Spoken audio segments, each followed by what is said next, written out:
mulher que se torna mãe vai enfrentar desafios psicológicos tremendamente complexos, mesmo que eventualmente ela não se dê conta disso. A sociedade, os familiares, os amigos, até mesmo a própria mulher espera que a maternidade já esteja quase pré-inscrita, como se diz, o tal instinto maternal. E por isso é muito violento e até às vezes não só impactante, mas até de certa forma aterrorizador para certas mulheres, quando chegando a essa altura não sintam a capacidade de dar uma tal resposta natural e lidarem com todas as dificuldades que implicam esse nascimento e principalmente estamos a falar dos primeiros filhos. Não necessariamente que somente com os primeiros filhos surjam dificuldades, isso é importante de referir, porque há muitos fatores psicológicos que fazem uma espécie de associação à frateria e à posição da frateria para que a mãe, sem se dar conta, possa ter reações diferentes a cada filho, mas ainda assim, no primeiro filho, sem dúvida, tudo é um desconhecido que tem que ser considerado e que aumenta bastante todos estes sentimentos e todas estas dúvidas. Quando a criança nasce, as dúvidas podem ser ao nível funcional, daquilo que se espera saber fazer, saber amamentar, saber reconhecer se aquilo que se está a dar de comer é suficiente, a saber mudar uma fralda, até mesmo saber dar um banho, como fazer isso sem magoar a criança, sem que isso a faça correr qualquer perigo nas nossas mãos. Depois vêm também as dificuldades na interpretação,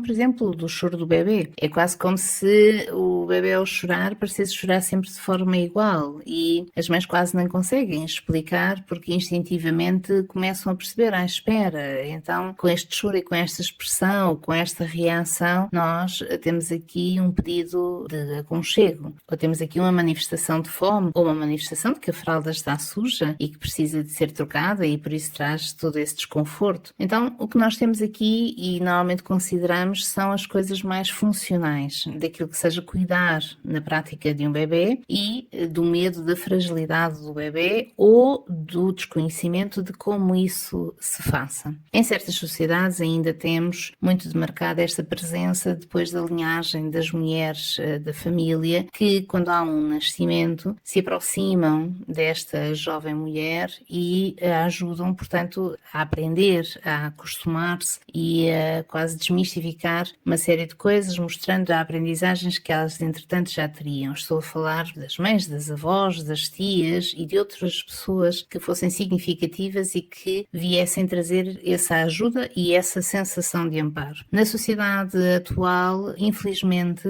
vemos isto muitas vezes não só a desaparecer, outras vezes a ser impossibilitado, porque sem dúvida as pessoas o querem fazer, mas o seu registro do dia-a-dia, o seu registro profissional, por exemplo, não as permite estar com toda essa presença, toda essa dedicação e toda essa função para com a jovem mãe. Isto aumenta na jovem mãe todos estes terrores de não ser capaz ou de, quanto muito, ter que aprender quase na prática, quase como se então a maternidade fosse tão desconhecida, mas pela primeira vez ali estivesse para que se fizesse uma espécie de oficina prática, de só na prática poder aprender como é que isso se faz e qualquer erro que vá acontecendo pelo meio seja sempre tão difícil de integrar, tão assustador pelas consequências que possa trazer, mas também tantas culpas possa trazer a esta mãe. No entanto, vamos às partes que ali estão presentes e que são mais inconscientes do ponto de vista psicológico. E essas também tornam-se partes fundamentais para compreendermos o que acontece em certos casos. A mãe,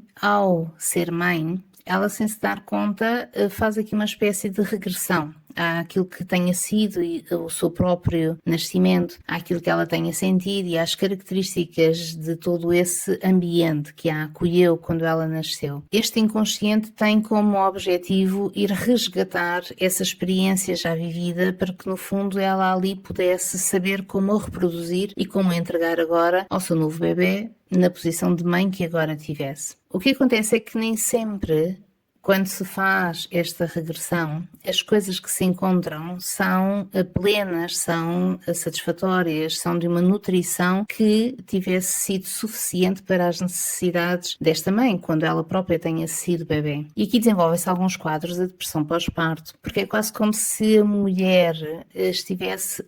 a desenterrar, vamos dizer assim, do seu inconsciente, todas essas carências na sua relação precoce e ao invés de conseguir reconhecê-las e tentar ela fazer a diferença, ela pode não conseguir, porque não tem as suas feridas saradas, ou seja, as suas feridas não se transformaram em cicatrizes, são feridas abertas, mesmo que ela não as tivesse reconhecido ou consciencializado, e vai ser muito difícil superar isso e utilizar isso precisamente para fazer a diferença com o seu próprio bebê. E independentemente da forma como ela se tenha sentido antes, que ela possa aqui fazer a diferença, corrigir isso e entregar uma relação precoce suficientemente boa, como se diz em psicologia, para que o seu bebê tivesse a capacidade e a possibilidade de se desenvolver regularmente a partir daí. Sem que as mulheres consigam consciencializar isso, e também os outros em torno da mulher muitas vezes estão ailhados, descentrados da complexidade destes processos, a mulher, enquanto faz toda a sua gestação e principalmente depois no momento do parto e do nascimento, tem que elaborar imensos lutos, e de uma forma que se espera que seja sem dúvida rápida, que seja sem dúvida eficaz, mas que, não acontecendo, também pode justificar e promover as chamadas depressões pós-parto. Uma delas nós temos entre esta ideia da criança estar dentro, e algumas mulheres sentem uma gratificação enorme na sua gestação, porque sentem-se bonitas, sentem-se a fazer parte de um momento extremamente importante e simbólico. Sentem, às tantas, até inicialmente uma certa estranheza quando o bebê começa a mexer-se, mas depois sentem-se acompanhadas por aquela presença e por essa ligação única e especial que têm com o bebê. Sentem também que durante a gestação a atenção dos outros tende a aumentar, tende a fazê-las sentirem-se muito acompanhadas, muito protegidas, muito cuidadas, e nem sempre, quando o bebê nasce, os outros se dão conta da forma como isto cai abruptamente para a mulher. Algumas mulheres conseguem verbalizá-lo, outras não chegam sequer a consciencializá-lo. Que eu tive tudo isto enquanto estive grávida e de repente o bebê nasce e as atenções são só para o bebê e eu deixo de as receber. A crítica por vezes acontece como se isto fosse uma atitude apenas egocêntrica que já não representasse, vamos dizer, o papel abnegado que uma mãe tenha que ter perante o seu filho. E naturalmente é isso que queremos, que a mãe seja capaz de gerir o seu egocentrismo e abdicar das atenções e dos cuidados para ela, para que os possa disponibilizar ao bebê. E provavelmente a mãe está consciente disto e em esforço para fazer isto. Mas não podemos esquecer do impacto afetivo que ela tem que elaborar, da forma como ela vai sentir essa quase transição do tudo para o nada e, sem dúvida, de uma forma abrupta, fria, violenta, da qual possa ser difícil, do ponto de vista sentimental, ela se desligar. Temos também esta ideia da mãe, enquanto a gestação se vai dando, vai idealizando o seu bebê. E queremos que isso aconteça, porque é como se diz, a mãe não está só grávida no corpo, passa a estar grávida na cabeça também. E tudo isso faz parte de todo esse processo e de todas as vinculações que a mãe vai conseguir estabelecer com a criança ainda antes dela nascer e que tão necessárias vão ser ao processo depois de vinculação, quando ela nasce e a partir daí se desenvolva e vá crescendo. Mas ao fazer todo este processo, é a imaginação que cria a noção de bebê. Se bem que agora temos já as ecografias mais avançadas, a possibilidade de aproximar à ideia de um rosto real que se consiga ver, ou de uma atitude real. Quantas mães falam como vi o bebê mexer, como vi até o bebê pôr o dedo na boca, e isso já nos dá uma ideia do bebê que vai acontecer, mas ainda assim essas imagens são difíceis depois de transpor cá para fora e por isso a ideia desse bebê é sempre uma ideia mais imaginada do que aquela que vai ser sem dúvida a real. O nascimento do bebê pode trazer uma imagem chocante e difícil de integrar com a mesma felicidade, com a mesma alegria face àquilo que foi esse bebê imaginado, e nem sempre a mulher consegue fazer essa transição sozinha para se permitir amar aquele bebê que não corresponde a essa imagem e pode precisar de ajuda nesse sentido. Outros fatores que poderão contribuir para o aparecimento da depressão pós-parto são aqueles que incluem o parto em si e o ambiente que se construiu em torno disso, e muitas das vezes do ponto de vista hospitalar, nem sempre tão sensível ou tão cuidador para com os sentimentos e as representações psicológicas dessa grávida. Imaginem que se dá algum imprevisto médico que possa implicar, ou algum erro médico também, que possa implicar uma intervenção mais urgente presente e tudo aquilo que estava planificado e imaginado, até idealizado como um momento perfeito, onde a mãe está acordada, onde o pai está presente, onde possam ir vivendo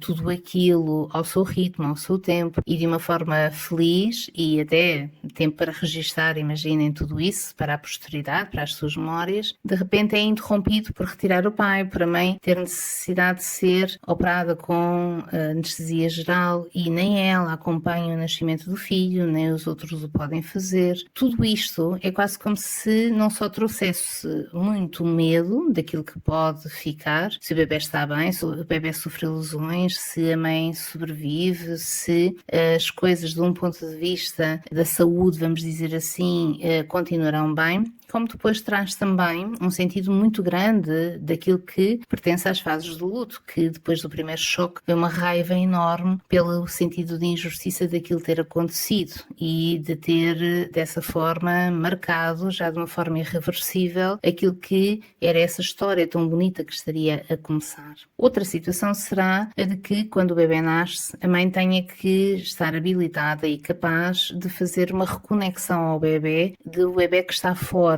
por contraposição com a conexão que ela sentia com o bebê que estava dentro. E isso nem sempre é possível porque dentro do ambiente que acontece, dentro daquilo que depois são conflitos familiares que às vezes surgem quando os familiares lutam entre si para estar presentes ou quando o casal, por exemplo, já tem esse conflito ativo de gerir quem das duas famílias pode estar mais presente ou possa ajudar ou que seja mais invasivo, ou fatores que já traziam a mãe deprimida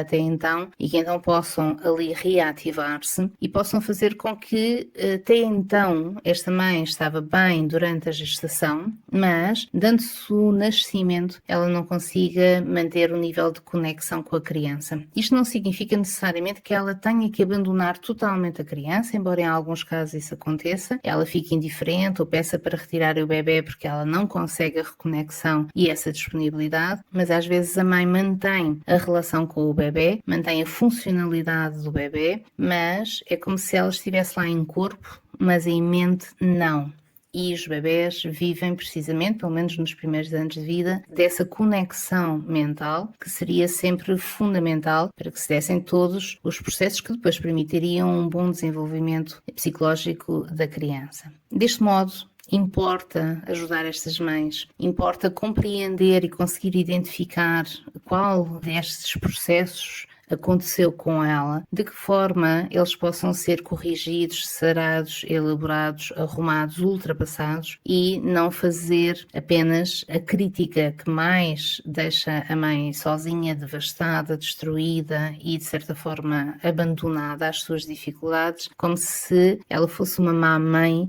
porque não consegue dar resposta ao seu bebê.